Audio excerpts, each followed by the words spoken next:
हाय बच्चों, hi everyone, कैसे हो आप सब? आई होप सब बहुत मस्त मस्त मस्त होंगे। सबकी पढ़ाई और लाइफ काफी अमेजिंग चल रही होगी, जिसको और अमेजिंग बनाने के लिए आ गई हैं आपकी अपनी Khushbu ma'am, biology educator at rank plus. तो मेरे प्यारे से बच्चे सारे कैसे हैं? How are you all? क्या चल रहा है भाई तुम सबकी लाइफ में? क्या मुझे चैट दिख रही है किसी की? हाँ, सबकी दिख रही है चैट, फिलहाल के लिए तो दिख रही है, फिलहाल के लिए तो दिख रही है। तो बच्चों हाँ, देखें देखें देखें,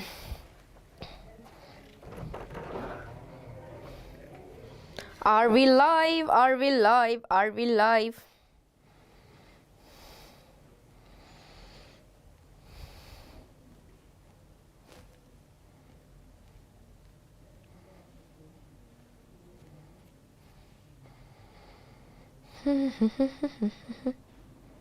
हाय बच्चों, तो देखो आज के सेशन में हमारा सबसे पहला क्लास होने वाला है, that is the life processes का लेक्चर नंबर 1 है। तो आज मैं आपको कुछ बेसिक सी चीजें बताऊंगी, बेसिक इन द सेंस कि ऐसी चीजें जो आपको खुशबू मैम की क्लास में देखने के लिए मिलेंगी, जो आपको अपने इस पूरे एंटायर क्रैश कोर्स में याद रखना है, क्योंकि हम जो है ये पूरा का पूरा सिनेरियो अपने हर एक सेशन में फॉलो करने वाले हैं। वो चाहे लाइफ प्रोसेस का चैप्टर हो, कंट्रोल एंड कोऑर्डिनेशन का हो, हाउ डू ऑर्गेनिज्म रिप्रोड्यूस का हो, हेरिडिटी हो, या फिर आर एनवायरनमेंट हो। हाय अभिनव, कैसे हो? All good? योद्धा क्रैश कोर्स क्लास 10। हाय जी, हाय जी, हाय अभिनव जी, कैसे हैं आप? All good? तो देखो बच्चों, आज के सेशन में हम क्या क्या करने वाले हैं पहले मैं आपको एक्सप्लेन कर देती हूँ, ताकि आपको इस पूरे एंटायर सेशन में प्रॉब्लम ना फेस करनी पड़े। तो बस मेरी बातों को थोड़ा ध्यान से सुनना कि होने क्या वाला है आज के सेशन में, ठीक है जी? तो देखो, सबसे पहला मैं आपको बता देती हूँ, मैं कंटेक्स्ट आपको बता देती हूँ हमारे सेशन में क्या होगा। सबसे पहला हम यहाँ पे न्यूट्रिशन का टॉपिक पढ़ेंगे। लाइफ प्रोसेसेस में हमारे 5 टॉपिक्स हैं। न्यूट्रिशन है, डाइजेशन है, रेस्पिरेशन है, ट्रांसपोर्टेशन है, एंड लास्ट में एक्सक्रीशन है। आज के सेशन में हम 2 कवर करने वाले हैं, दैट इज न्यूट्रिशन को और डाइजेशन को, ठीक है? ये 2 के बारे में हम रिवीजन भी कर लेंगे फटाक से, और इनसे रिलेटेड मैंने जो क्वेश्चंस ऐड किए हुए हैं वो सारे के सारे क्वेश्चंस आपके PYQs हैं, जो प्रीवियस ईयर क्वेश्चन पेपर में आ चुके हैं। इवन कंपार्टमेंट एग्जाम वाले क्वेश्चन भी मैंने इसमें ऐड कर दिए हैं, ताकि इसमें जितना हो सके आप उतना अमाउंट ऑफ क्वेश्चंस प्रैक्टिस कर सको, ठीक है? उसके बाद नेक्स्ट देखो, जब मैंने आपको न्यूट्रिशन का टॉपिक एक्सप्लेन कर देना है, उसके बाद मैं 5 मिनट का आपके लिए डाउट रखूंगी, ठीक है? विद इन 5 मिनट में हम वो डाउट्स पूछ लेंगे, अगर आपको इन केस कोई डाउट इस टॉपिक से रिलेटेड आएगा, ठीक है? डाउट के अलावा हम यहाँ पे फिर उसी से रिलेटेड क्वेश्चंस प्रैक्टिस करेंगे, और उसी क्वेश्चंस के बीच बीच में आप मुझे डाउट्स पोस्ट करते रहना, ताकि मैं आपके डाउट्स को क्लैरिफाई कर पाऊँ, ठीक है? नेक्स्ट रहेगा, अगेन हम यही सेम पैटर्न डाइजेशन के लिए फॉलो करेंगे। हम यहाँ पे जो क्वेश्चंस प्रैक्टिस करेंगे वो आपके सारे टॉपिक बेस्ड है, मतलब न्यूट्रिशन के क्वेश्चंस होंगे और डाइजेशन के रिलेटेड क्वेश्चंस होंगे, मतलब डाइजेशन के परफेक्ट हम क्वेश्चंस प्रैक्टिस करने वाले हैं। तो are you getting what I am trying to say? ठीक है, इस पूरे सेशन में हम यही करने वाले हैं, ठीक है? तो बस ध्यान से पूरे सेशन को स्टार्ट से लेकर एंड तक सुनना है, ठीक है? ताकि हर एक चीज प्रॉपर अमाउंट में समझ में आ जाए, और प्रैक्टिस करने के लिए क्वेश्चंस भी करवाऊंगी, तो वो भी अच्छे से आप लोग प्रैक्टिस कर लेना, ठीक है? चलो, तो let's get started with the very first thing, that is life processes. भाई लाइफ प्रोसेसेस क्या था? एक ऐसा प्रोसेस जिसको हम परफॉर्म करते हैं to maintain our life, to sustain our life, मतलब हमें जिंदा रहना होता है। जिंदा रहने के लिए मतलब अलाइव रहने के लिए हम जो बॉडी में प्रोसेसेस परफॉर्म करते हैं, हमारी बॉडी जो प्रोसेसेस परफॉर्म करती है, वो चाहे न्यूट्रिशन का हो, डाइजेशन का हो, रेस्पिरेशन का हो, ट्रांसपोर्टेशन का हो, एक्सक्रीशन का हो, ये सारे प्रोसेसेस को हम क्या कहते हैं? लाइफ प्रोसेसेस बोलते हैं, क्योंकि ये हमें जिंदा रखने के लिए जरूरी होते हैं, ठीक है? तो इन्हीं लाइफ प्रोसेसेस में सबसे पहला जो प्रोसेस आ जाता है वो आपकी गांव माता जो बढ़िया से खाना खा रही हैं, दैट इज न्यूट्रिशन का आ जाता है। न्यूट्रिशन के अलावा आपके कौन कौन से लाइफ प्रोसेसेस होते हैं? भाई न्यूट्रिशन होता है एक तो, ठीक है? दूसरा क्या होता है आपका? डाइजेशन होता है। डाइजेशन के अलावा क्या होता है आपका? रेस्पिरेशन होता है। रेस्पिरेशन के बाद क्या आ जाता है आपका? ट्रांसपोर्टेशन आ जाता है, और क्या आ जाता है? एक्सक्रीशन आ जाता है। Now let me tell you one thing बहुत क्लियरली, ठीक है? बहुत ध्यान से सुनना, ठीक है? सबसे पहली चीज, एक बात बताओ, जिंदा रहने के लिए खाना नहीं खाओगे? ऑब्वियसली खाओगे खाना, तो क्या खाना खाना जरूरी नहीं हो जाता? बिल्कुल हो जाता है। अब हमारी बॉडी जो होती है इस खाने को डायरेक्टली डाइजेस्ट नहीं कर पाती है, डायरेक्टली यूटिलाइज नहीं कर पाती, तो उसका डाइजेशन कराना जरूरी हो जाता है ताकि छोटे छोटे पार्टिकल्स में उसको तोड़ सके और उसको यूज करके वो क्या करती है, रेस्पिरेशन करती है। कैसे करती है? लास्ट में डाइजेशन के क्या बनता है, ग्लूकोज बनता है। यही ग्लूकोज का यूज करके हमारी बॉडी क्या कर रही होती है, रेस्पायर कर रही होती है। और इसी रेस्पिरेशन से जो एनर्जी बनती है उसको हमारी बॉडी क्या करती है भाई, ट्रांसपोर्ट भी तो कराना जरूरी है। एक जगह पे अगर आपकी एनर्जी बन रही है तो उसे पूरी बॉडी में भी तो ट्रांसपोर्ट करवाना है। एंड लास्ट में जब घर में क्राफ्ट करते हो और जो कचरा फैला देते हो, क्या हम उसको वेस्ट मटेरियल नहीं बोलते? तो हमारी बॉडी ये सारे प्रोसेसेस जो परफॉर्म कर रही है, लास्ट में वो आपका वेस्ट भी जनरेट करती है और उस वेस्ट को भी तो रिमूव करना जरूरी हो जाता है। इसीलिए हमारा एक्सक्रीशन भी एक लाइफ प्रोसेसेस में इंक्लूड हो जाता है। ठीक है, आगे बात ये समझ में इजी था ये पार्ट तो, है ना जी। चलो नेक्स्ट बात आ जाती है आपकी कि न्यूट्रिशन होता क्या है। तो न्यूट्रिशन बेसिकली आपका क्या था, हम फूड इनटेक कर रहे हैं, खाना खा रहे हैं to fulfil our nutrients requirement. कौन कौन से न्यूट्रिएंट्स होते हैं हमारी बॉडी के लिए जरूरी भाई? प्रोटीन्स की रिक्वायर होती है, हमें कार्बोहाइड्रेट की रिक्वायरमेंट होती है। कार्बोहाइड्रेट को मैंने शॉर्ट में कार्ब्स लिखा है, ठीक है। और किसकी जरूरत होती है? फैट की जरूरत होती है, विटामिन की जरूरत होती है, मिनरल्स की जरूरत होती है। तो ये क्या हो जाते हैं, हमारे न्यूट्रिएंट्स हो जाते हैं। तो हम न्यूट्रिशन जो लेते हैं it's kind of a process जिसमें हम ये सारे न्यूट्रिएंट्स जो हैं अपने खाने में इंक्लूड करते हैं। ठीक है, अब ये न्यूट्रिशन जो है पूरी जनता जो है आपकी दुनिया में जो प्रेजेंट है ये दो तरीके से करती है। ठीक है, कैन यू गेस दो तरीका वो कौन सा हो सकता है? मैम बताइए कौन सा न्यूट्रिशन हम फॉलो करते हैं? क्या आपको पता है कौन सा न्यूट्रिशन हम फॉलो करते हैं? हम तो भैया प्लांट्स के ऊपर डिपेंडेंट है, तो हम घास फूस खाते हैं। तो we are actually following the heterotrophic nutrition. और बेसिकली हमारे अर्थ पे दो टाइप के न्यूट्रिशन प्रेजेंट हैं। एक होता है आपका ऑटोट्रॉफिक न्यूट्रिशन और एक होता है आपका हेटेरोट्रॉफिक न्यूट्रिशन। ऑटो का मतलब सेल्फ होता है, ऑटो का मतलब सेल्फ, कि वो अपना खाना खुद से प्रिपेयर कर सकते हैं। क्यों? क्योंकि उनके पास किसकी प्रेजेंस होती है? क्लोरोफिल की प्रेजेंस होती है जो उन्हें फोटोसिंथेसिस करवाने में हेल्प करते हैं। तो they can prepare their own food by the process of photosynthesis. और वो कौन करते हैं? आपके प्लांट्स करते हैं एंड सर्टेन बैक्टीरिया करते हैं, क्योंकि उनके पास क्लोरोफिल की प्रेजेंस होती है। और यही क्लोरोफिल उनको मदद करता है फोटोसिंथेसिस करने में। जहां पे वो, मैं एक लाइन बोलने जा रही हूं जो आपको बहुत ध्यान से सुननी है, दैट इज इनऑर्गेनिक मटेरियल का यूज करके। इनऑर्गेनिक का मतलब कार्बन डाइऑक्साइड, पानी का यूज करके वो ऑर्गेनिक मटेरियल बनाते हैं, दैट इज ग्लूकोज की फॉर्मेशन करते हैं। और इसके ऊपर एग्जाम में क्वेश्चन आ चुका है। ठीक है, नेक्स्ट आता है हमारा हेटेरोट्रॉफिक न्यूट्रिशन, जिसमें हमारे बेसिकली एनिमल्स आ जाते हैं। खाना प्रिपेयर करने का मतलब ये नहीं है कि आप किचन में जाकर के खाना बना रहे हो। खाना प्रिपेयर करने का मतलब होता है कि जब हम इनऑर्गेनिक सब्सटेंसेस जैसे कि कार्बन डाइऑक्साइड, पानी, सनलाइट, क्लोरोफिल, इनका यूज करके जब फूड प्रिपेयर करते हैं, दैट इज नोन एज खाना बनाना। ठीक है, ना कि वो खाना बनाना कि मम्मी जाकर के किचन में खाना बना रही है। ठीक है, तो इसको हम क्या कहते हैं? हेटेरोट्रॉफिक न्यूट्रिशन बोलते हैं, क्योंकि हम जो है वो प्लांट्स के ऊपर डायरेक्टली और इनडायरेक्टली डिपेंडेंट होते हैं अपने खाने के लिए। डायरेक्टली जैसे कि आपके हर्बीवोरस हो गए, इनडायरेक्टली आपके कार्निवोरस हो गए। क्यों? क्योंकि भाई कार्निवोरस किसको खाते हैं? हर्बीवोरस को खाते हैं। तो अगर दुनिया में हर्बीवोरस खत्म हो जाएंगे तो क्या कार्निवोरस जिंदा रह पाएंगे? नहीं जिंदा रह पाएंगे, क्योंकि उनको खाने के लिए कुछ मिलेगा नहीं। ठीक है, तो भाई ये तो हो गई आपकी बेसिक चीज कि ऑटोट्रॉफिक एंड हेटेरोट्रॉफिक न्यूट्रिशन होता क्या है। अब ऑटोट्रॉफिक न्यूट्रिशन में जो सबसे इंपॉर्टेंट प्रोसेस जो आपको पढ़ने के लिए मिलता है, दैट इज फोटोसिंथेसिस का। इसके ऊपर क्वेश्चन आ जाता है, और वो क्या क्वेश्चन आया है मैंने इसी स्लाइड में ऐड किया हुआ है। तो बेसिकली फोटोसिंथेसिस क्या होता है? एक ऐसा प्रोसेस होता है जो प्लांट परफॉर्म करते हैं क्लोरोफिल और सनलाइट की प्रेजेंस में, जहां पे वो कार्बन डाइऑक्साइड और पानी की मदद से क्या बनाते हैं? खाना प्रिपेयर करते हैं, ग्लूकोज की फॉर्मेशन करते हैं। तो बेसिकली यही आपका फोटोसिंथेसिस होता है। तो अब ये कार्बन डाइऑक्साइड उनको कहां से मिलती है? देखो, पानी जो होता है वो उनको सॉइल से मिल जाता है, कार्बन डाइऑक्साइड उनको कहां से मिल जाती है? एटमॉस्फेयर से मिल जाती है। This is the basic raw material. इस रॉ मटेरियल के ऊपर क्वेश्चन आ चुका है कि फोटोसिंथेसिस में कौन सा रॉ मटेरियल होता है? तो that is carbon dioxide and पानी। ठीक है, नेक्स्ट आता है कि प्रोडक्ट क्या बनता है। प्रोडक्ट मतलब जब पूरी फोटोसिंथेसिस हो जाती है तो बाय प्रोडक्ट क्या बनता है। एक बाय प्रोडक्ट आपका शुगर बनता है, दैट इज ग्लूकोज की फॉर्मेशन होती है, और उसके साथ साथ क्या बनता है, ऑक्सीजन गैस रिलीज होती है आपकी। तो glucose and oxygen are the two by products of your photosynthesis. अब ये फोटोसिंथेसिस भाई कैसे होती है, 2 स्टेप्स में होती है आपकी फोटोसिंथेसिस। सबसे पहला जो रिएक्शन होता है उसको हम कहते हैं लाइट रिएक्शन। लाइट रिएक्शन को हम लाइट रिएक्शन इसीलिए बोलते हैं क्योंकि ये सनलाइट की प्रेजेंस में होती है। किसकी प्रेजेंस में होती है, सनलाइट की प्रेजेंस में होती है। तो क्या होता है, देखो भाई यहाँ पे आपका जो प्लांट है वो लाइट को, सनलाइट को एब्जॉर्ब करता है, किसकी मदद से, क्लोरोफिल की हेल्प से।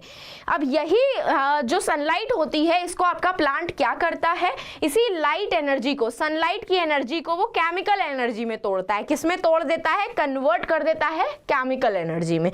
और यही केमिकल एनर्जी जो होती है आपकी, ठीक है, यही केमिकल एनर्जी जो होती है वो ये यूज करते हैं किसको ब्रेक डाउन करने के लिए, स्प्लिट करने के लिए वाटर मॉलिक्यूल को, स्प्लिट करने के लिए वाटर मॉलिक्यूल को किसमें, हाइड्रोजन प्लस ऑक्सीजन में, and this oxygen is released as a by product.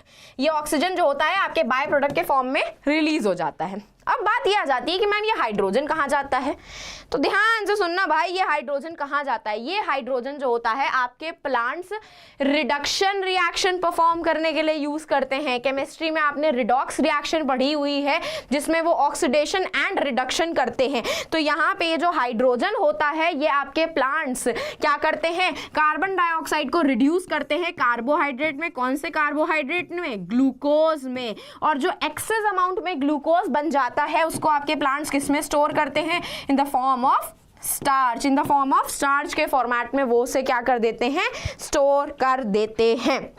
ठीक है, तो ये वाली जो रिएक्शन है ये सनलाइट की प्रेजेंस में हो रही है, तो इसीलिए हम इसे लाइट रिएक्शन बोलते हैं। अब ये रिएक्शन जो हो रही है ये आपकी एब्सेंस ऑफ सनलाइट में भी हो सकती है, मतलब इस रिएक्शन के लिए आपको कोई सनलाइट की जरूरत नहीं है, तो इसीलिए इसका नाम क्या रख दिया गया है, डार्क रिएक्शन रख दिया गया है।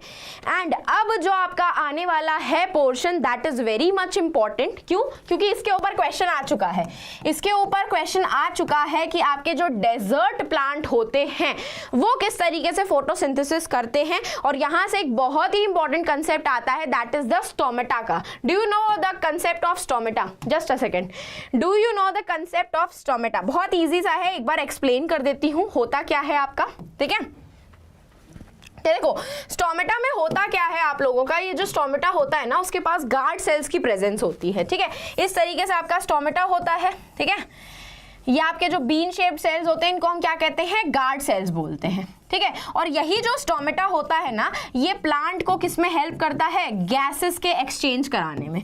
गैसेस के एक्सचेंज कराने में कैसे करता है, देखो जब भी पानी का मॉलिक्यूल, जब भी H2O जो है ये गार्ड सेल्स के अंदर एंटर करने लगेगा, when it enters inside the guard cell, when it enters inside the guard cell, तो गार्ड सेल क्या हो जाते हैं, मोटू हो जाते हैं पानी अंदर एंटर करने की वजह से। तो ये बीच का जो स्टोमेटल पोर होता है इसको हम क्या बोलते हैं, स्टोमेटल पोर बोलते हैं। ये क्या हो जाता है, ओपन हो जाता है। क्या हो जाता है, ओपन हो जाता है, और इस तरीके से गैसियस एक्सचेंज होने लगता है। इसका जस्ट अपोजिट जो होता है, जब पानी इसमें से बाहर निकलने लग जाता है, जब पानी जो है गार्ड सेल्स में से बाहर मूव करने लग जाता है तो गार्ड सेल्स जो होते हैं वो पिच्चे हो जाते हैं, फ्लैसिड हो जाते हैं और बंद हो जाते हैं।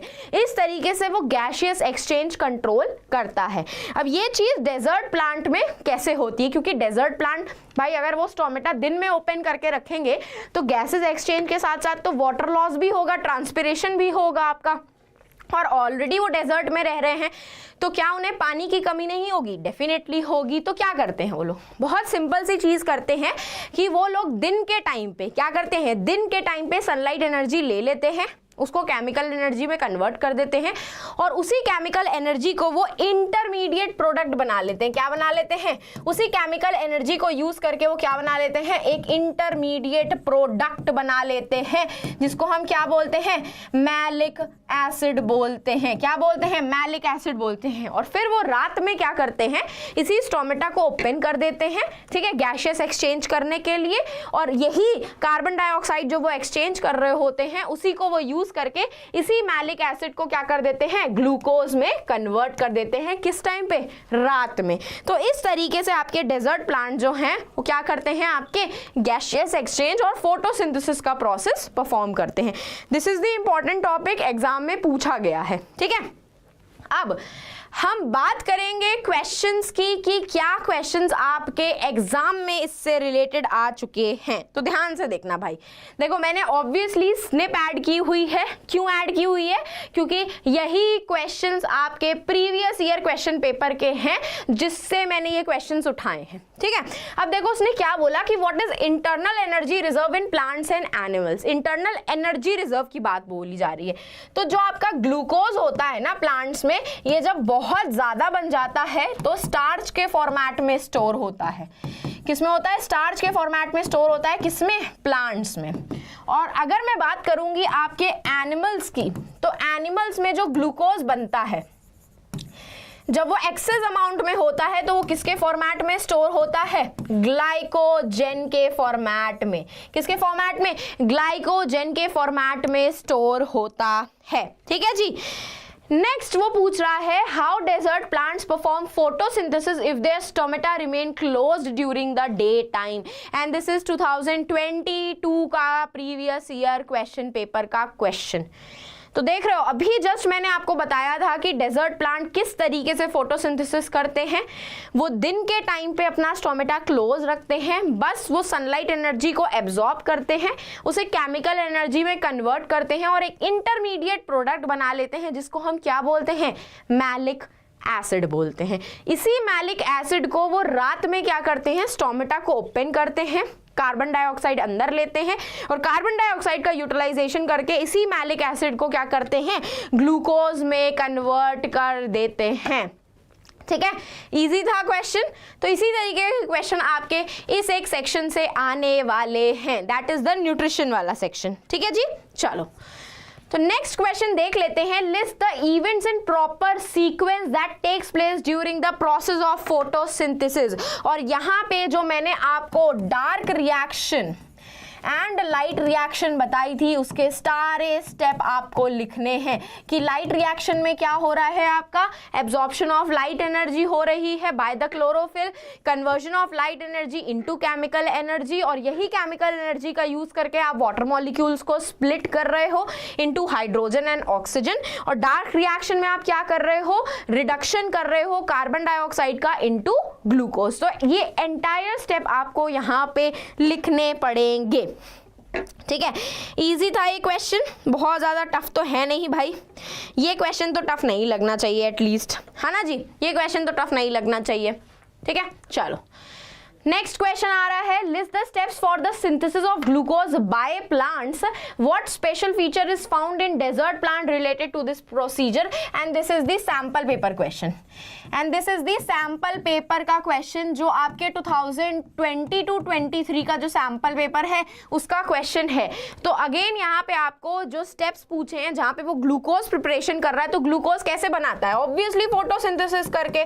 तो जब फोटोसिंथेसिस कर रहा है तो भाई कौन सी रिएक्शन लिखनी पड़ेगी आपको, लाइट रिएक्शन लिखनी पड़ेगी, और क्या लिखनी पड़ेगी आपको, डार्क रिएक्शन लिखनी पड़ेगी। ठीक है, ये दोनों रिएक्शन आपको यहाँ पे लिखनी पड़ेंगी। नेक्स्ट, क्या स्पेशल है आपके डेजर्ट प्लांट्स में, जस्ट अभी मैंने बताया कि वो दिन के टाइम पे अपना स्टोमेटा बंद रखते हैं क्योंकि गैसियस एक्सचेंज वो नहीं कर सकते दिन के टाइम पे, क्योंकि गैसियस एक्सचेंज के साथ वाटर लॉस भी होगा। ऑलरेडी डेजर्ट प्लांट हैं, वो डेजर्ट में पानी की ऑलरेडी कमी है, तो इसीलिए वो रात में अपना स्टोमेटा ओपन करते हैं और दिन में वो क्या करते हैं, एक इंटरमीडिएट प्रोडक्ट बना लेते हैं दैट इज मैलिक एसिड। और यही मैलिक एसिड को वो रात में कार्बन डाइऑक्साइड का यूज करके क्या करते हैं, ग्लूकोज में कन्वर्ट कर देते हैं। तो this is the special feature of your desert plant. ठीक है, इजी था, है ना।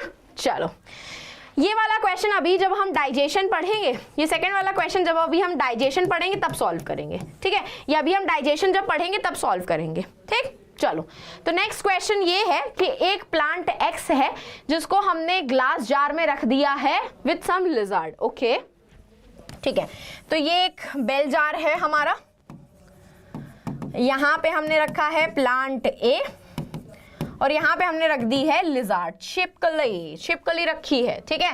एंड हमने लिया है प्लांट वाई, ओके, अच्छा प्लांट वाई एक्स है, सॉरी, यहाँ पे हमने लिया है प्लांट वाई, और इसी प्लांट वाई के अंदर हमने नो लिजार्ड, कोई लिजार्ड नहीं रखी है, ठीक है, कोई लिजार्ड नहीं रखी है। तो both the jars are kept under the same light condition for few hours, मतलब हमने दोनों जार्स को सनलाइट में रख दिया है, ठीक है। तो which plant is likely to photosynthesize more and Y, इन दोनों प्लांट्स में से फोटोसिंथेसिस सबसे ज्यादा कौन परफॉर्म करेगा? Can you tell me the reason, बताओ, can you tell me the reason कि क्या हो सकता है? देखो बच्चों, बहुत ही सिंपल सी बात बताती हूँ। हमारे जो प्लांट्स होते हैं ना, ध्यान से सुनना, हमारे जो प्लांट्स होते हैं वो रेस्पिरेशन भी करते हैं एंड फोटोसिंथेसिस भी करते हैं। प्लांट्स जो होते हैं वो रेस्पिरेशन भी करते हैं, ठीक है, एंड क्या करते हैं, फोटोसिंथेसिस भी करते हैं, दोनों चीज करते हैं वो, ठीक है। बस फोटोसिंथेसिस जो होती है वो 10 टाइम्स होती है एज कंपेयर टू रेस्पिरेशन, ठीक है। As compare to respiration plants जो है फोटोसिंथेसिस 10 गुना ज्यादा करते हैं, बस इतनी सी बात होती है, ठीक है। तो जब रेस्पिरेशन करते हैं तो वो क्या रिलीज करेंगे? कार्बन डाइऑक्साइड, और फोटोसिंथेसिस करेंगे तो क्या रिलीज करेंगे? ऑक्सीजन करेंगे, ठीक है। तो अब जब आपकी लिजार्ड जो है वो क्या कर रही होगी? रेस्पायर जब कर रही होगी आपकी, तो क्या रिलीज करेगी? Carbon dioxide. तो क्या कार्बन डाइऑक्साइड एक्सेस अमाउंट में नहीं बनी? यहाँ पे कार्बन डाइऑक्साइड बनी, तो ये प्लांट्स को कार्बन डाइऑक्साइड मिल जाएगी, और इन रिटर्न में प्लांट्स क्या करेंगे? फोटोसिंथेसिस करके ऑक्सीजन रिलीज करेंगे, और ऑक्सीजन को कौन यूज करेगा? आपकी लिजार्ड यूज करेगी। तो यहाँ पे एक पूरा फुल ऑन पैक्ड चैनल बन गया है, जहां पे प्लांट को कार्बन डाइऑक्साइड मिल रही है और लिजार्ड को ऑक्सीजन मिल रही है जिंदा रहने के लिए, ठीक है। यहाँ पे जो है प्लांट वाई में कोई भी कार्बन डाइऑक्साइड का रिसोर्स नहीं है, कोई भी कार्बन डाइऑक्साइड का रिसोर्स नहीं है। क्यों नहीं है? क्योंकि ये प्रॉपर बेल जार से कवर है। क्या है? पूरा प्रॉपर बेल जार से कवर है, बिल्कुल टोटली वैक्यूम वाली सिचुएशन आ गई है यहाँ पे। तो अब उसने बोला कि इन दोनों में से फोटोसिंथेसिस सबसे ज्यादा किस में होगी? तो ऑब्वियस सी बात है ना, प्लांट एक्स में होगी। क्यों? क्योंकि प्लांट एक्स को कार्बन डाइऑक्साइड नेचुरली मिल रही है। कैसे? लिजार्ड के थ्रू। लिजार्ड ने कार्बन डाइऑक्साइड रिलीज करी रेस्पिरेशन करते टाइम पे, और प्लांट ने कार्बन डाइऑक्साइड यूज करी फोटोसिंथेसिस करने के टाइम पे। तो उसने क्या करी? ऑक्सीजन रिलीज करी। तो यही ऑक्सीजन लिजार्ड यूज कर रही है, और लिजार्ड जो कार्बन डाइऑक्साइड रिलीज कर रही है वो प्लांट यूज कर रहा है फोटोसिंथेसिस के लिए। तो इस तरीके से एक बैलेंस मेंटेन है। तो इसीलिए प्लांट एक्स जो है वो ज्यादा अमाउंट में आपका फोटोसिंथेसिस करेगा।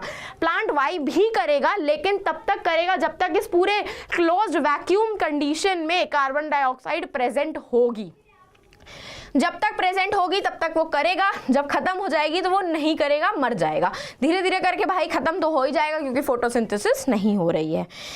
तो देख रहे हो भाई, this is the amount of competency question जो आपको एग्जाम में मिल सकते हैं, ठीक है।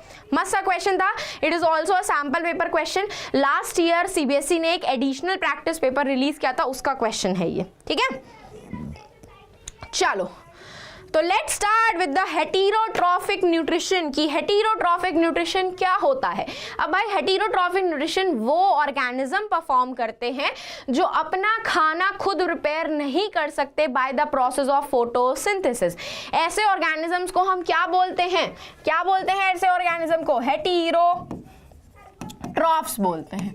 हेटेरोट्रॉफ्स बोलते हैं, जो heterotrophic mode of nutrition follow करता है, ठीक है। अब ये आपके 3 टाइप के होते हैं। एक होता है होलोजोइक। होलोजोइक वो ऑर्गेनिजम्स होते हैं जो सॉलिड फूड खाते हैं। सॉलिड फूड जैसे कि हम लोग अनाज खा रहे हैं, रोटी खा रहे हैं, राइस खा रहे हैं, दाल खा रहे हैं, दैट इज सॉलिड फूड आपका, ठीक है। कौन कौन आ जाते हैं? हर्बीवोर्स जो घास फूस खाते हैं आपके, कार्निवोर्स जो कि मीट ईटर्स होते हैं, और ओमनीवोर्स वो होते हैं जो आपके मीट ईटर्स भी होते हैं और घास फूस खाने वाले भी होते हैं, जैसे कि आपके डॉग्स और कैट्स हो गई, ठीक है। पैरासाइट्स जो होते हैं ये हो जाते हैं हमारे रिलेटिव्स, जो हमारा खून चूसते रहते हैं, ठीक है। तो पैरासाइट्स आपके वो ऑर्गेनिजम्स होते हैं जो किसी और बॉडी के ऊपर रहते हैं। उस अदर बॉडी को हम होस्ट बोलते हैं। जैसे कि मैं होस्ट हो गई और मेरे ऊपर पैरासाइट रह रहा है, जैसे कि जुआ हो जाती है, सर में जुआ होती है ना, तो जुआ इज एक्चुअली योर पैरासाइट, ठीक है।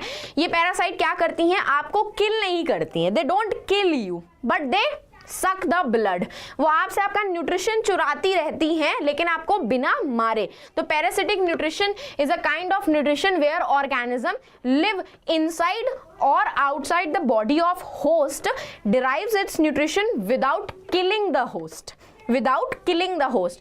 होस्ट को मारता नहीं है, बस उसका न्यूट्रिशन चुराता रहता है। और ये बॉडी के अंदर भी रह सकता है और ये बॉडी के बाहर भी रह सकता है, ठीक है, दोनों तरीके से रह सकता है, बॉडी के अंदर भी रह सकता है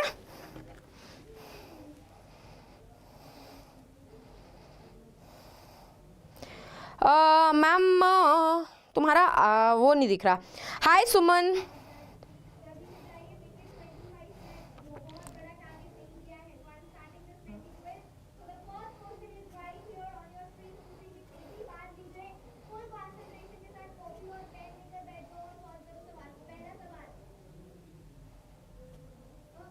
आई got last mark in bio. Abhinav ऐसा क्यों भाई?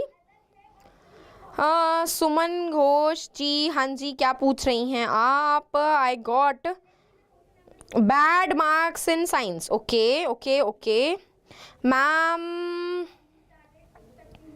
प्री बोर्ड में, ओके प्री बोर्ड में। अभिनव बेटा हाय मैम, इट्स ओके। देखो अभिनव बेटा, इट्स ओके, कोई इशू नहीं है। प्री बोर्ड्स जो होते हैं स्कूल कंडक्ट कराता है और हमेशा ना अक्सर प्री बोर्ड्स में मार्क्स थोड़े से ख़राब हो जाते हैं बच्चों। एक्चुअली में क्या है ना कि मैंने फ़ोन से ज्वाइन किया हुआ है और फ़ोन में तुम्हारा जो चैट है ना वो बड़ी अजीब तरीके से दिख रहा है, इसीलिए शायद तुम्हारा टेक्स्ट मुझसे मिस आउट हो गया है। I am so sorry for that, but मैंने तुम लोग का टेक्स्ट पढ़ लिया है, ठीक है।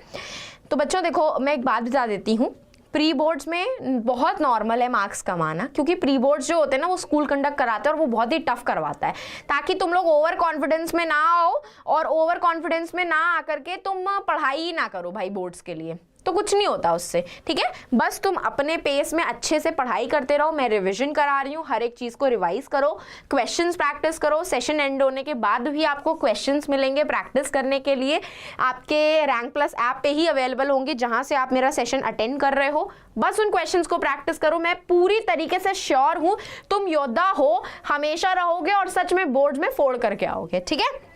तो परेशान होने की ज़रूरत नहीं है, ठीक है बच्चों, परेशान होने की बिल्कुल भी ज़रूरत नहीं है, ठीक है। चलो तो देखो भाई, पैरासाइट्स जो होते हैं वो आपके दो टाइप के हो सकते हैं। एक एक्टो पैरासाइट, एक्टो का मतलब जो आपकी बॉडी के आउटसाइड रहते हैं, आपकी बॉडी के आउटसाइड रहते हैं, और एंडो पैरासाइट जो कि आपकी बॉडी के इनसाइड में रहते हैं। आपने बचपन में मम्मी को कहते हुए सुना होगा कि ज़्यादा मिट्टी खाओगे तो पेट में कीड़े पड़ जाएंगे, तो दैट कीड़े is actually endo parasite, that कीड़ा is actually endoparasite, that is the tapeworm जो आपके स्मॉल इंटेस्टाइन में रहते हैं, ठीक है।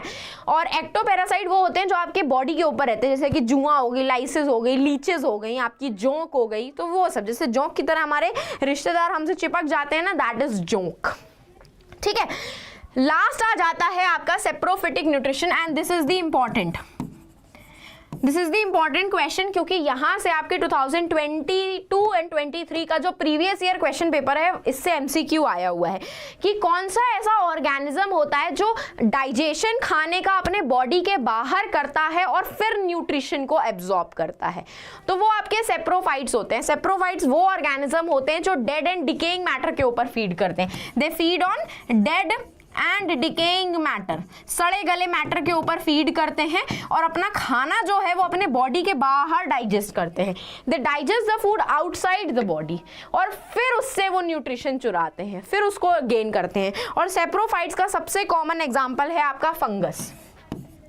सेप्रोफाइट्स का सबसे कॉमन एग्जाम्पल है क्या? फंगस। ब्रेड मोल्ड, मशरूम, ये सब क्या हो जाते हैं? आपके फंगस हो जाते हैं। राइजोपस आपने पढ़ा होगा अपने 9th क्लास में।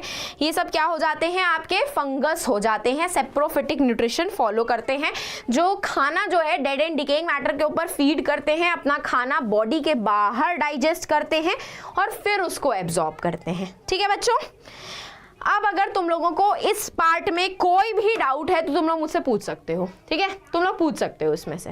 ठीक है, कोई भी डाउट हो तो पूछ सकते हो तुम लोग डाउट सेक्शन में भी। ठीक है, अभी तक तो मुझे कोई डाउट नहीं दिखाया आप में से किसी का भी। इन केस अभी तक कोई भी डाउट है तो पूछ सकते हो तुम लोग। ठीक है, और अगर इन केस तुम लोग को लगता है कि मुझसे कोई डाउट मिस आउट हो जाता है तो तुम लोग मुझे मेल भी कर सकते हो। ठीक है, खुशबू.भाटिया rankplus.live is my mail ID, ठीक है। rankplus.live मेरी मेल ID है। अगर इन केस क्लास में मुझसे कोई भी तुम लोग का डाउट मिस आउट हो जाता है तो तुम लोग मुझे यहाँ पे मेल कर सकते हो, मैं मेल पे रिप्लाई कर दूंगी तुम लोगों का, ठीक है, मेल पे रिप्लाई कर दूंगी तुम लोगों का फॉर श्योर मेरी तरफ से, ठीक है। अब आपका होलोजोइक न्यूट्रिशन पे अमीबा का न्यूट्रिशन पूछा जाता है, MCQ का क्वेश्चन यहाँ से आ चुका है। ये अमीबा जो होता है वो किस टाइप का न्यूट्रिशन फॉलो करता है, that is holozoic nutrition. Holozoic nutrition क्यों? क्योंकि ये सॉलिड फूड पार्टिकल पे फीड करता है, ठीक है। किसके ऊपर फीड करता है? सॉलिड फूड पार्टिकल पे फीड करता है। और इसके क्या क्या स्टेप्स होते हैं भाई? सबसे पहला क्या करेगा? इंजेशन करता है, खाना खाता है। कैसे खाता है? एक फॉल्स फीट बना करके, that is pseudopodia. False feet की फॉर्मेशन करके वो क्या करता है? खाना एनगल्फ करता है। खाना एनगल्फ करने के बाद वो क्या बनाता है? एक फूड वैक्यूल की फॉर्मेशन करता है जिसमें पूरा डाइजेशन का प्रोसीजर होता है।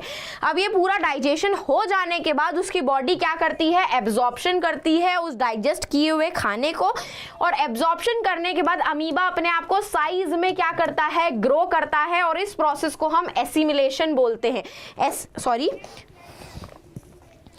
एसिमिलेशन का मतलब होता है कि अमीबा जो है अपने खाने को डाइजेस्ट करने के बाद यूज कर रहा है खुद को रिपेयर और ग्रो करने के लिए, खुद को रिपेयर और ग्रो करने के लिए। एंड लास्ट में जो भी वेस्ट मटेरियल जनरेट होता है वो उसको इजेस्ट आउट कर देता है। क्या कर देता है? बाहर एक्सक्रीट कर देता है, बाहर निकाल देता है, इजेस्ट कर देता है, अपनी बॉडी से बाहर निकाल देता है, ठीक है। तो दैट इज इजेशन वाला प्रोसीजर। तो ये एंटायर प्रोसीजर आपको अमीबा में लिखने के लिए आ सकता है। इसके ऊपर ना डायग्राम बेस्ड क्वेश्चन आया हुआ है जहां आपको होलोजोइक न्यूट्रिशन एक्सप्लेन करना है आपके अमीबा का, कि न्यूट्रिशन गेन कैसे करता है वो, ठीक है। न्यूट्रिशन कैसे गेन करता है आपका अमीबा, इसके ऊपर क्वेश्चन आ चुका है। ये पूरा डायग्राम आपको वहां पे बनाना पड़ेगा, ठीक है। तो ये डायग्राम की प्रैक्टिस प्लीज मेक श्योर जरूर कर लेना। बहुत फ्रीक्वेंटली नहीं पूछा गया ये क्वेश्चन, कभी कभी पूछा गया लेकिन पूछा गया है, तो प्लीज इसको पढ़ लेना अच्छे से, ठीक है। अब हम यहां से स्टार्ट करेंगे आपके डाइजेस्टिव सिस्टम को। तो अभी तक बच्चों कोई भी डाउट है तो you can clear that up. अभी तक आपको कोई डाउट है इसके अंदर, कोई भी इतू सा भी डाउट है तो पूछ सकते हो तुम लोग, ठीक है। पूछ सकते हो तुम लोग, कोई भी डाउट्स हैं अगर तुम डाउट सेक्शन में डाल सकते हो, इन केस अगर तुम्हें कोई भी डाउट है तो, ठीक है।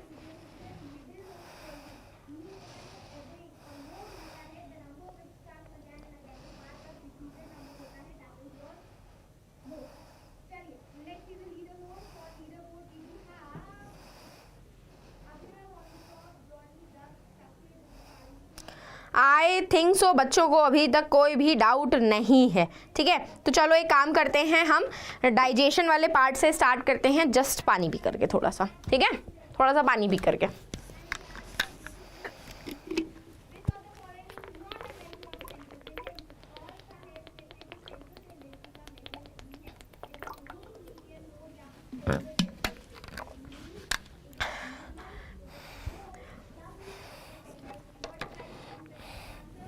चलो बच्चों, तो let's start our digestive system. और डाइजेस्टिव सिस्टम जो है सबसे पहले स्टार्ट होता है आपके माउथ से, ठीक है, आपके माउथ से, जिसमें क्या होता है भाई? सबसे पहले किसका डाइजेशन किया जाता है?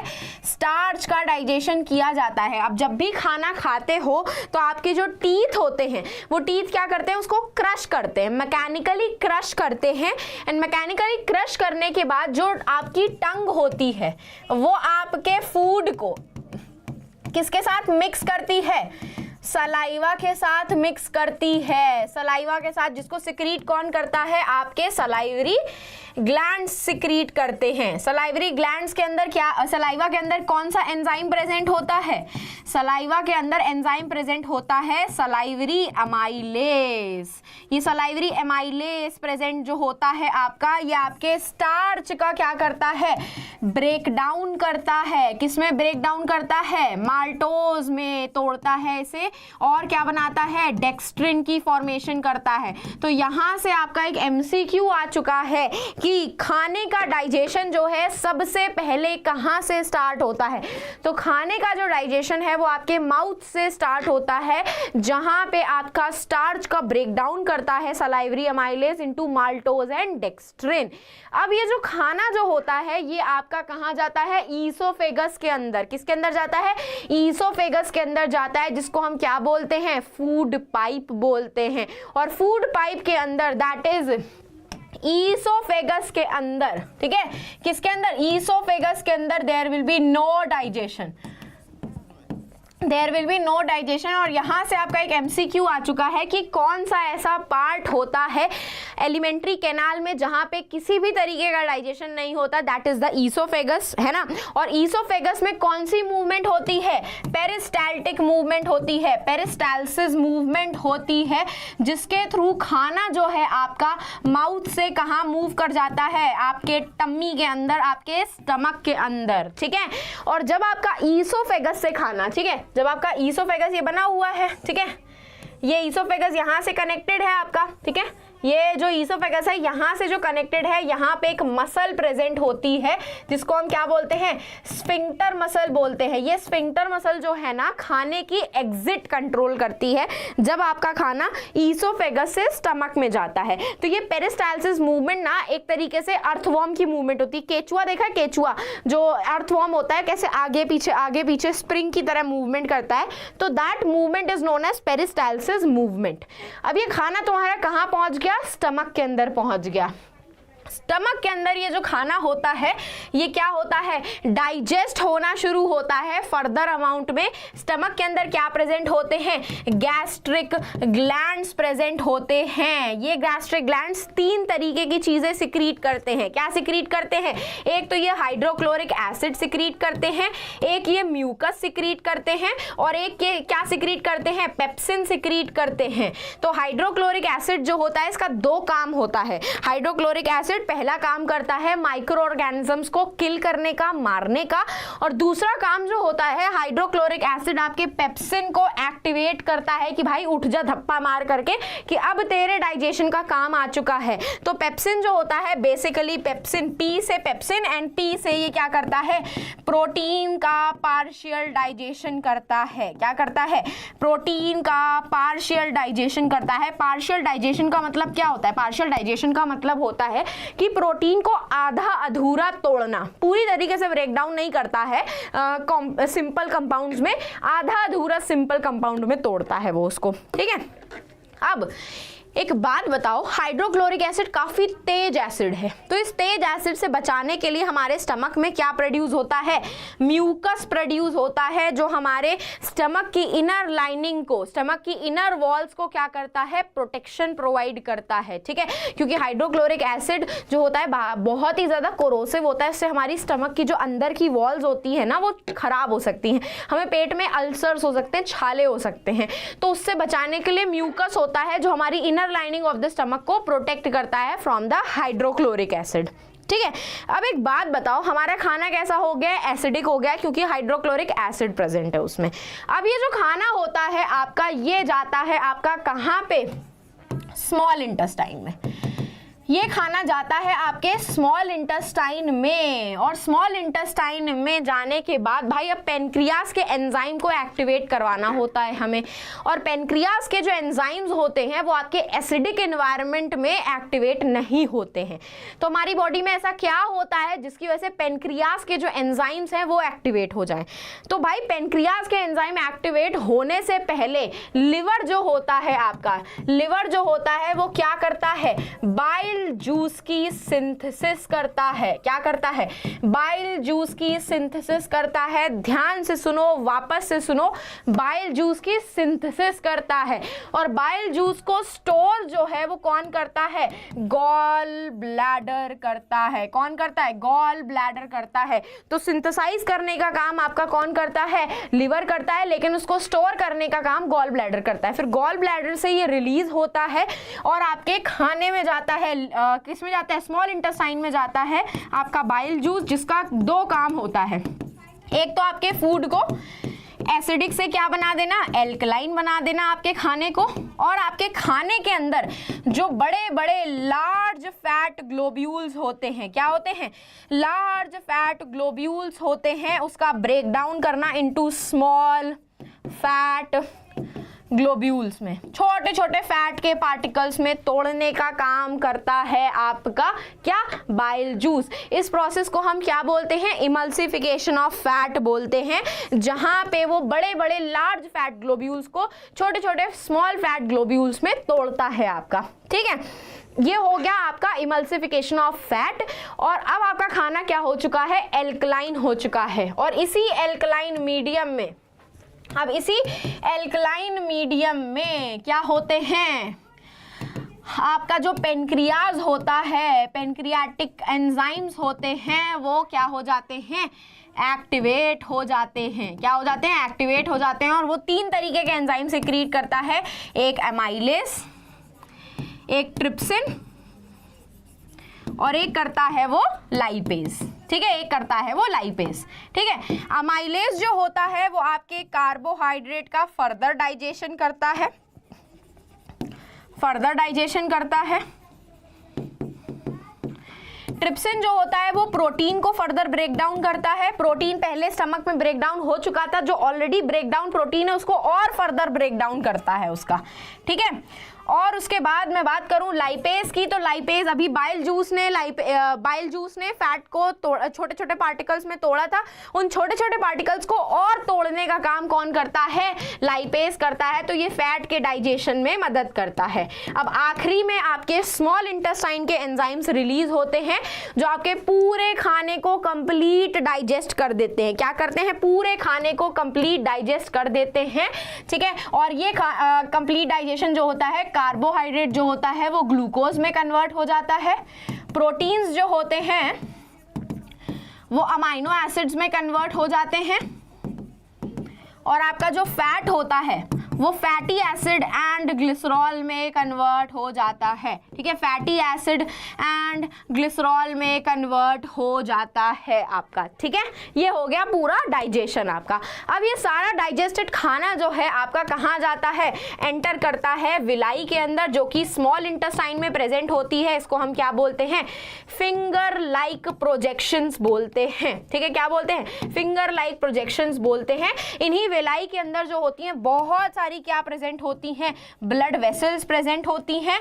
और ये विलाई जो होती है क्या करती है, सरफेस एरिया इंक्रीज करती है। सरफेस एरिया क्या करती है, इंक्रीज करती है फॉर एब्जॉर्प्शन। एक बात बताओ, कोई भी लाइन अगर आप सीधी ड्रॉ करोगे तो उसका सरफेस एरिया कम निकलेगा, लेकिन इसी लाइन को अगर आपने फोल्ड कर दिया तो आपके पास अभी पूरा इतना स्पेस बचा है जहां पे आप और सारी फिंगर लाइक प्रोजेक्शंस ऐड कर सकते हो। तो इसीलिए विलाई जो होती है सिर्फ फोल्डेड फॉर्म में प्रेजेंट होती हैं, ताकि ज्यादा से ज्यादा खाना एब्जॉर्ब हो सके।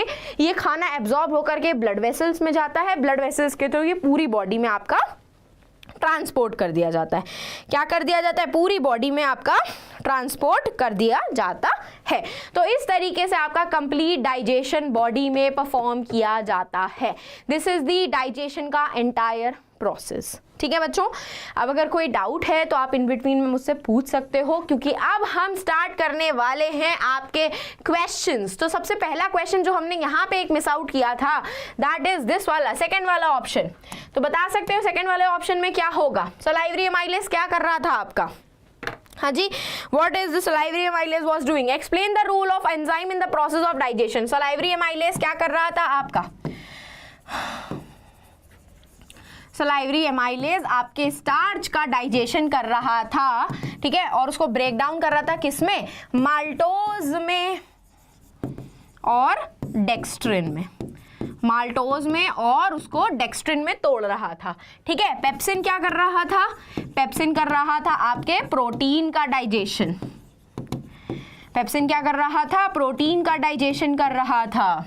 ट्रिप्सिन क्या कर रहा था, ट्रिप्सिन भी आपके फर्दर प्रोटीन का डाइजेशन कर रहा था। ठीक है, कौन रिलीज कर रहा था, पेनक्रियाज रिलीज कर रही थी। ठीक है, नेक्स्ट लाइपेज जो है, अभी मैंने जस्ट आपको बताया, लाइपेज जो है वो आपके फैट का डाइजेशन कर रहा था। क्या कर रहा था, वो आपके फैट का डाइजेशन कर रहा था। तो this is the all answer of all these enzymes. ठीक है बच्चों,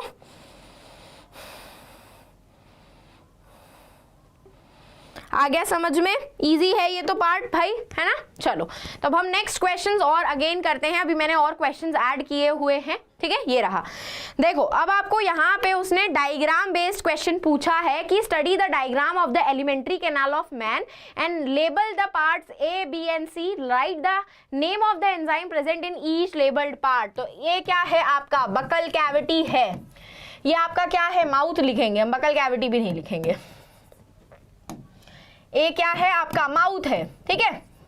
इसके अंदर क्या प्रेजेंट थी, सलाइवा प्रेजेंट थी, जिसके अंदर कौन सा एंजाइम होता है, सलाइवरी एमाइलेस होता है। क्या प्रेजेंट होता है, सलाइवरी एमाइलेस प्रेजेंट होता है। नेक्स्ट आपका बी वाला पार्ट, बी क्या है आपका स्टमक है, बी क्या है आपका स्टमक है। स्टमक में कौन कौन से चीजें प्रेजेंट थी, एक हाइड्रोक्लोरिक एसिड प्रेजेंट था, एक म्यूकस प्रेजेंट था और एक क्या प्रेजेंट था, पेप्सिन प्रेजेंट था, है ना। नेक्स्ट हम बात करेंगे सी की। तो सी जो है वो पेनक्रियास की तरफ मूव कर रहा है, पेनक्रियास की तरफ मूव कर रहा है। तो पेनक्रियास में क्या प्रेजेंट था, एक तो एमाइलेस प्रेजेंट था, एक क्या प्रेजेंट था, ट्रिप्सिन प्रेजेंट था और एक क्या प्रेजेंट था आपका लाइपेज प्रेजेंट था, एक क्या प्रेजेंट था आपका लाइपेज प्रेजेंट था। तो ये लो भाई हमने लेबल कर दिया, ठीक है। नेक्स्ट पूछ रहा है explain how digestive food reaches each and every cell of the body and is utilised. कौन सा प्रोसेस वो पूछ रहा है, दैट इज द एसिमिलेशन का प्रोसीजर। एसिमिलेशन का प्रोसीजर वो पूछ रहा है, एब्जॉर्प्शन एंड एसिमिलेशन का। तो जितना भी खाना आपका डाइजेस्ट हो जाता है, स्मॉल इंटेस्टाइन के अंदर विलाई प्रेजेंट होती है, वो उस खाने को एब्जॉर्ब करती है और उन्हीं विलाई के अंदर बहुत सारी ब्लड वेसल्स प्रेजेंट होती हैं, जिसके थ्रू आपका खाना जो होता है वो एंटायर बॉडी में सर्कुलेट हो जाता है। तो यहाँ वो आपसे स्मॉल इंटेस्टाइन में जो विलाई प्रेजेंट है उसके बारे में पूछ रही है, जो सरफेस एरिया इंक्रीज करता है ताकि आपके खाने का एब्जॉर्प्शन ज्यादा से ज्यादा अमाउंट में हो सके। ठीक है, आ गया समझ में? आ गया समझ में? इजी था ये तो पार्ट। चलो here you go with the next question कि write two roles each of bile juice and bile salts and pancreatic enzyme in the process of digestion। bile juice and bile salts के दो ही function होते हैं, एक helps in the emulsification of fat, helps in the emulsification of fat और दूसरा क्या करता है, breaks large fat globules into small fat globules। यही दोनों काम करते हैं ये, एंड साथ साथ में आपका क्या करता है, एल्कलाइन मीडियम क्रिएट करता है, एल्कलाइन मीडियम क्रिएट करता है ताकि आपके पेनक्रियास के जो एंजाइम्स हैं वो क्या हो सके, एक्टिवेट कर सके। तो बेसिकली मैंने आपको तीन चीजें बता दी भाई bile juice and bile salt की। पेनक्रियाटिक एंजाइम्स जो होते हैं वो क्या कर रहे थे आपके, एक आपका एमाइलेस था, एमाइलेस कार्बोहाइड्रेट का डाइजेशन कर रहा था। देखो कार्बोहाइड्रेट को शॉर्ट में लिखा है मैंने कार्ब्स, ठीक है। नेक्स्ट आपका लाइपेज था जो क्या कर रहा था, आपका फैट का डाइजेशन कर रहा था, it helps in the fat digestion, ठीक है। और नेक्स्ट क्या था आपका, ट्रिप्सिन था जो कि क्या कर रहा था, आपके प्रोटीन का डाइजेशन कर रहा था। क्या कर रहा था, प्रोटीन का डाइजेशन कर रहा था। तो ये तो इजी हो गया भाई, क्वेश्चंस तो इजी हैं, बस आपको समझने की देर होती है, ठीक है। क्वेश्चंस तो इजी हैं भाई, क्वेश्चंस इतने टफ तो नहीं है ना।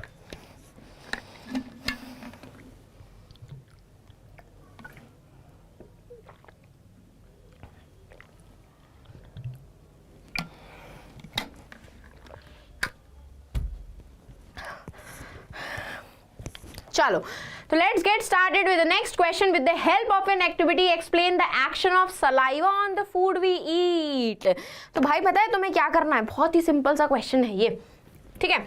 यहां पे हमने ली एक test tube A, test tube A ली हमने और ये ली हमने टेस्ट ट्यूब बी, ठीक है। यहां पे हमने डाल दिया आयोडीन सोल्यूशन,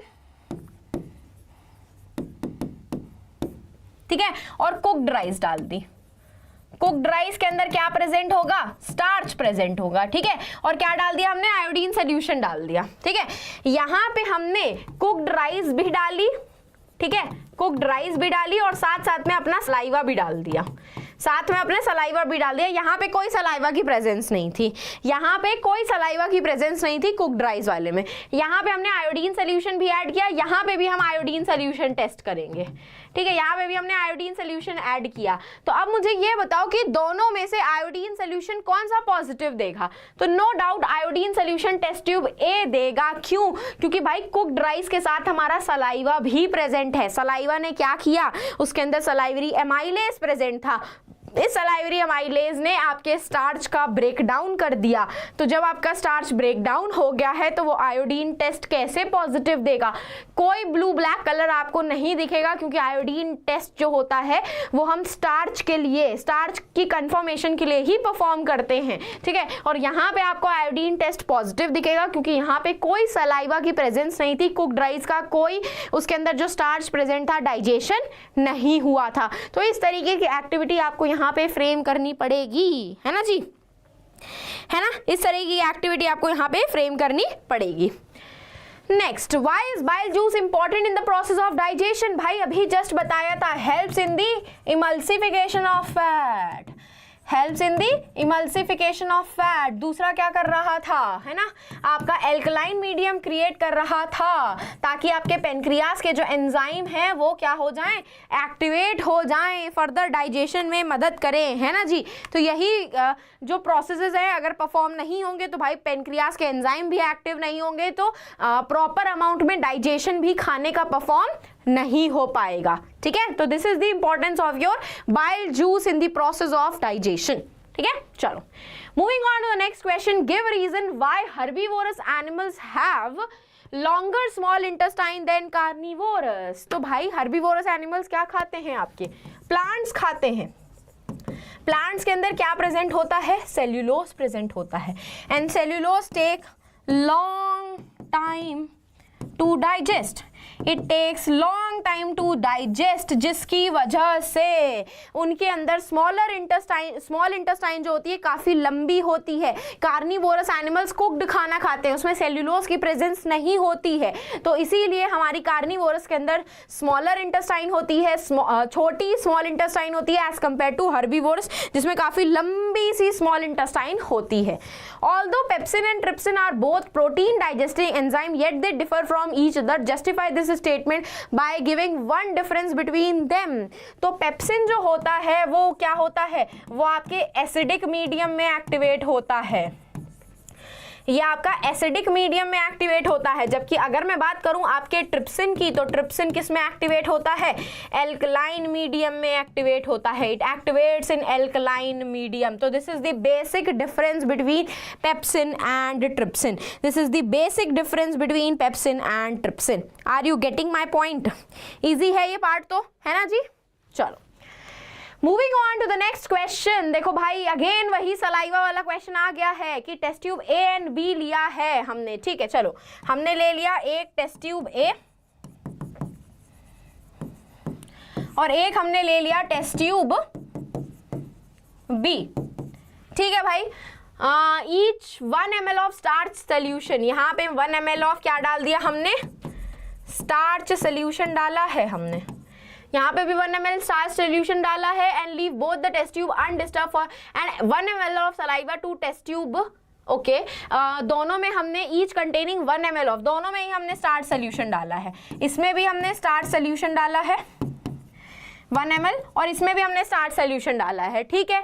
अब उसमें क्या किया? उसने add 1 ml of saliva to test tube A, test tube A में उसने 1 ml सलाइवा भी ऐड कर दिया, 1 ml सलाइवा भी ऐड कर दिया, ठीक है। And leave both the test tube undisturbed for few minutes. Now add a few drops of iodine solution, दोनों में हमने क्या ऐड कर दिया? आयोडीन सोल्यूशन ऐड कर दिया।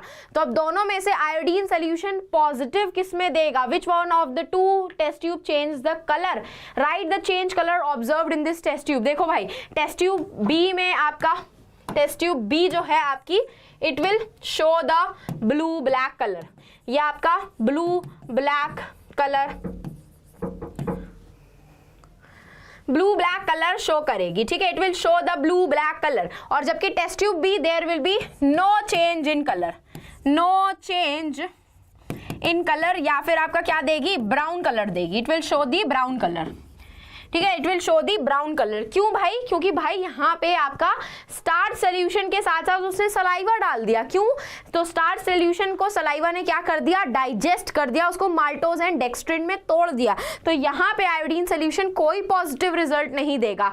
लेकिन यहाँ पे कोई सलाइवा की प्रेजेंस नहीं थी टेस्ट ट्यूब बी में, तो इसीलिए टेस्ट ट्यूब बी में आपको आयोडीन सोल्यूशन ने क्या कर दिया, ब्लू ब्लैक कलर शो कर दिया। तो आपका कंक्लूजन क्या निकलता है, तो कंक्लूजन ये निकलता है कि सलाइवा जो होती है it helps in the digestion of starch. ठीक है, ये टेस्ट हमने इसीलिए परफॉर्म किया था ताकि हमें ये पता चल सके कि स्टार्च जो है वो डाइजेस्ट कौन करता है। आज मेरा ट्यूशन था, कोई बात नहीं रुद्रांश बेटा जी, इट्स ओके, रुद्राक्ष बेटा जी इट्स ओके, कोई इशू नहीं है। सॉरी मैम मैं लेट हो गया, कोई बात नहीं बेटा जी, कोई बात नहीं, it's okay, it's okay Rudransh ji, Rudraksh ji it's okay, आपको सेशन समझ में आएगा, बट दैट्स द मोटिव। और इन केस अगर आपको डाउट होता है तो मैंने इसी सेशन में अपनी मेल आईडी भी बताई हुई है, आप मुझे वो मेल कर सकते हो अगर मुझसे कोई डाउट मिस आउट हो जाएगा। आप सब बच्चों के लिए है ये चीज़ कि अगर मेरे से कोई भी डाउट आप लोगों का मिस आउट हो जाता है तो आप लोग मुझे मेल कर देना, ठीक है, आप सब लोग मुझे मेल कर देना डाउट। अगर यहाँ पे क्लास में कोई डाउट मुझसे मिस हो जाता है या बच्चों को बाद में डाउट मुझसे पूछना हो तो, ठीक है। चलो moving ahead with the next question, name the movement that occur all along the gut in human digestive system, how they help in digestion। तो भाई यहाँ पे आपका पेरिस्टाल्टिक मूवमेंट होती है, पेरिस्टाल्टिक मूवमेंट होती है, और ये पेरिस्टाल्टिक मूवमेंट क्या करती है, helps in mixing of enzymes with food, helps in mixing of enzymes with food, खाने को एंजाइम्स के साथ मिक्स करने में मदद करती है, ठीक है जी।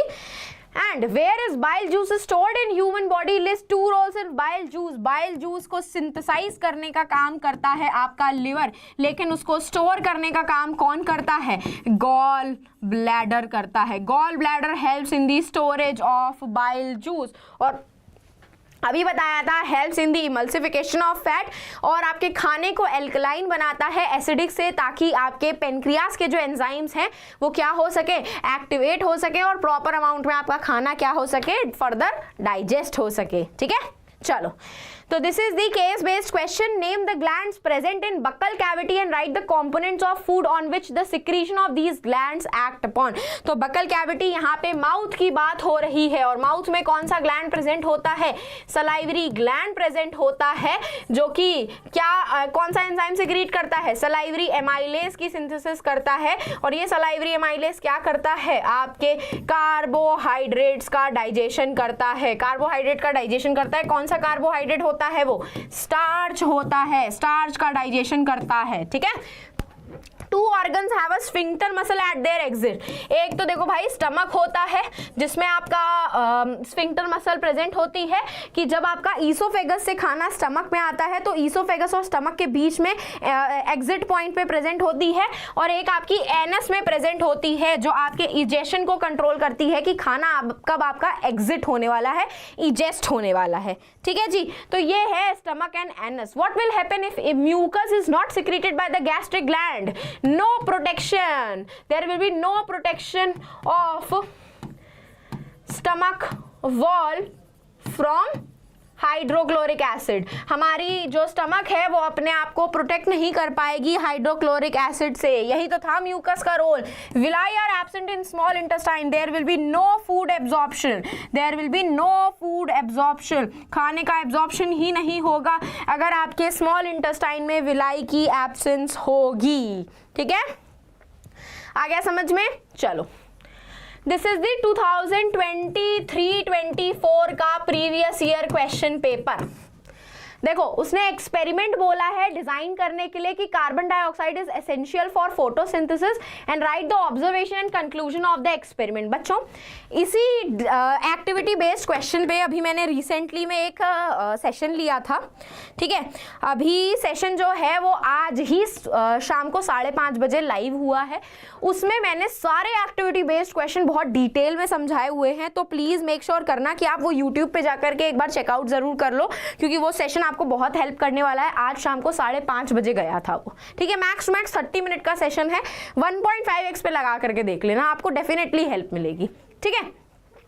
और ये नेक्स्ट वाला जो क्वेश्चन है ये हम रेस्पिरेशन टॉपिक में पढ़ेंगे, ठीक है।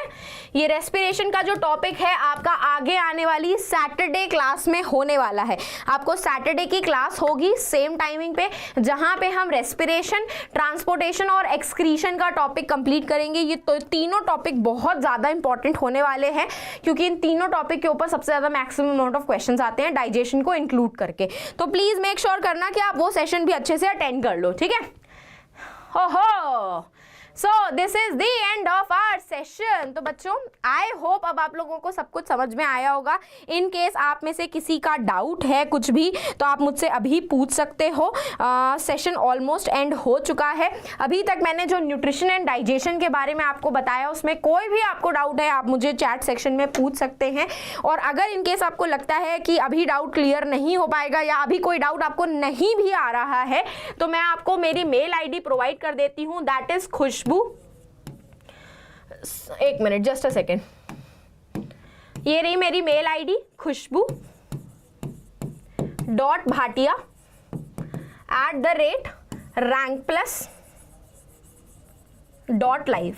This is the mail ID कि अगर when we understood ma'am, okay क्या बात है अभिनव जी, क्या बात है, thank you ma'am, most welcome बेटा जी, मोस्ट वेलकम, मोस्ट वेलकम बेटा जी, most welcome everyone guys, most welcome, ठीक है बच्चा। तो अगर इन केस तुम लोगों को स्टिल खुद से सेल्फ रिवीजन करते टाइम पे कोई डाउट आता है तो तुम लोग मुझे ये मेल कर सकते हो इस ID पे, ये मेरी मेल ID है। और अगर इन केस स्टिल वो सॉल्व नहीं हो पाता तो मुझसे आप सैटरडे सेशन में पूछ लेना, मैं आपके ज़रूर डाउट वहाँ पे सॉल्व कर दूंगी। आई होप आपको आज के सारे क्वेश्चंस बहुत अच्छे से समझ में आए होंगे।